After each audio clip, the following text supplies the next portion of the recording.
Hello, என்ன cut ஆயிடுச்சு?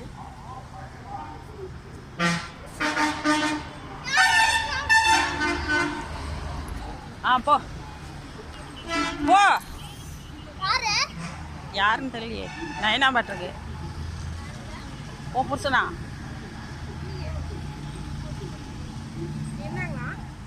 இல்லை, ஃபோன் வந்தது, கட் பண்ணியாச்சு. வேற ஒருத்தருக்கு தொடர்புல இருக்கு. மன்னி